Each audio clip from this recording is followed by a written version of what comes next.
नमस्कार दोस्तों, स्वागत है आप सभी का हमारे इस YouTube चैनल पंडिताइन चाची में। तो दोस्तों, आज हम आपके लिए लेकर आए हैं नवरात्र के बाद ज्वारे का क्या करें।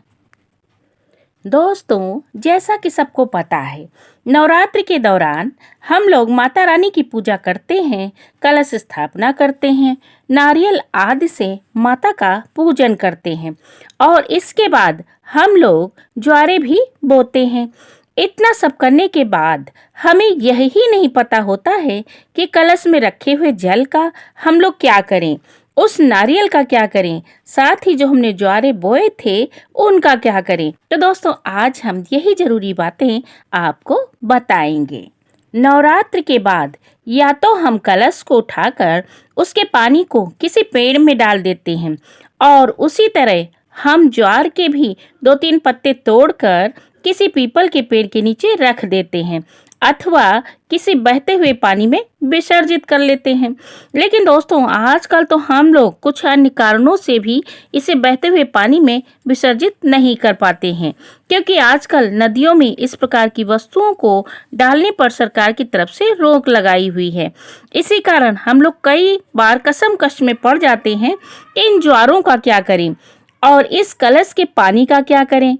तो दोस्तों, सबसे पहले हम अष्टमी या नवमी के दिन पूजा करने के बाद जब हम कलश को अपनी जगह से हटाते हैं तो सबसे पहले हम आम के पत्तों को कलश से अलग कर देते हैं। उसके बाद नारियल को तोड़कर उसकी गरी निकालकर हम लोग प्रसाद के रूप में बांट देते हैं। जिन कन्याओं को हम लोग भोजन कराते हैं उनके भोजन के साथ भी हम उनको प्रसाद के रूप में परोस देते हैं तथा इस कलश के जल को आम के पत्तों की मदद से अपने घर में छिड़क देते हैं, जिससे हमारे घर की जितनी भी निगेटिविटी है वो दूर हो जाती है और अच्छी एनर्जी हमारे घर में आने लगती है। कलश में अगर कुछ जल बच जाए तो उसे अपने घर में लगे तुलसी के पौधे में डाल दें। यदि किसी कारणवश तुलसी का पौधा आपके घर में नहीं है तो आप किसी भी पवित्र पेड़ में वह जल डाल सकते हैं। उसके बाद कलश स्थापना के दौरान हम लोग कलश में जो सिक्का डालते हैं उसे निकालकर अपनी तिजोरी अथवा धन में रखने की जगह पर किसी लाल कपड़े में बांधकर रख लीजिए। ये सिक्का आपके घर में समृद्धि लाता है। आप जहां भी उस सिक्के को रखेंगे उस जगह पर पैसे की कमी कभी नहीं रहेगी। नवरात्र के दौरान ज्वारों का बहुत ही महत्व होता है, क्योंकि ज्वारे तो सभी लोग बोते हैं, लेकिन सभी लोगों के द्वारा बोए गए ज्वारे एक जैसे नहीं होते हैं। सब लोगों के ज्वारे की ग्रोथ भी अलग अलग होती है। किसी के ज्वारे बहुत अच्छे होते हैं, किसी के ज्वारे बहुत छोटे होते हैं। ज्वारों को इस तरह से होना अपने आप में शुभ और अशुभ का सूचक भी होता है। यदि आपके ज्वारे ऊपर से हरे हैं और नीचे से सफेद हैं तो यह शुभ संकेत होता है और इसे माना जाता है कि हमारा आने वाला समय बहुत ही अच्छा होगा। छोटे और अच्छी दशा में ज्वारे नहीं होने के संकेत से माना जाता है कि हमारे जीवन में आने वाले दिन परेशानी वाले हो सकते हैं। नवरात्र के बाद हम ज्वारों में से कुछ पत्तियों को खींचकर बाहर निकाल लेते हैं और उन पत्तियों को घर के मंदिर में रख देते हैं।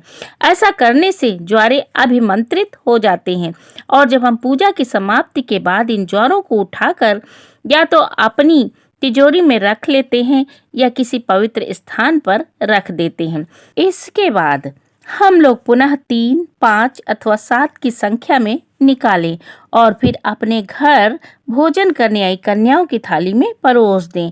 इसके बाद आप ज्वारे के बर्तन से ज्वारे के ग्रीन भाग को काट लें और जूसर मिक्सर में डालकर इसका रस बना लें और ज्वारे के इस रस को प्रसाद के रूप में अपने घर और परिवार के सदस्यों को वितरित कर दें। इससे घर परिवार में सुख समृद्धि आती है। तो दोस्तों, नवरात्रि में स्थापित कलश के ऊपर रखे नारियल को 9 दिन के बाद विधि विधान से हटाना चाहिए। इसके बाद आप नदी या बहते पानी में उसको प्रवाहित कर सकते हैं या फिर बेहतर होगा कि आप इसको प्रसाद के रूप में कन्याओं को बांटें, स्वयं भी खाएं। ऐसा करने से माँ से सुख समृद्धि पा सकते हैं। दोस्तों, कलश के नीचे रखे हुए जो चावल होते हैं, उनके कुछ दाने अपने पर्स में रखें और कुछ को अनाज के साथ मिला दें। इससे घर में कभी भी अन्न धन की कमी नहीं होती है। बचे हुए चावल को माता दुर्गा की मूर्ति के साथ विसर्जित कर दें। वैदिक शास्त्रों के अनुसार पूजा के कचरे को कभी भी आम घरेलू कचरे के साथ नहीं मिलाना चाहिए। उन्हें या तो निकटतम मंदिर में दे दिया जाना चाहिए या हरिद्वार, वाराणसी जैसे पवित्र भारतीय शहरों में संस्कारित कर दिया जाना चाहिए। दोस्तों, कलश में जो जल रखा हुआ है उसको घर के चारों ओर छिड़क दें और उसमें जो सिक्के रखे हुए हैं उनमें से कुछ ले लें और धन के निरंतर प्रवाह को सुनिश्चित करने के लिए अपने पर्स, पूजा स्थान और लॉकर में रख दें और जल जो बचा हुआ है तुलसी के पौधे में डाल देना चाहिए। तो यदि प्रसाद कुछ बच गया है, नहीं खाया जा रहा है, तो गाय को दे सकते हैं या फिर किसी नदी में बहा सकते हैं ताकि मछलियां खा सकें। और अंतिम उपाय यह है कि इसे किसी सुनसान जगह पर रख दिया जाए जहां पर किसी का कदम ना पड़े। तो कैसी लगी जानकारी? अगर पसंद आई हो तो हमारे चैनल पंडितान चाची को लाइक, शेयर, सब्सक्राइब करना ना भूलें। बोलो दुर्गा मैया की जय हो।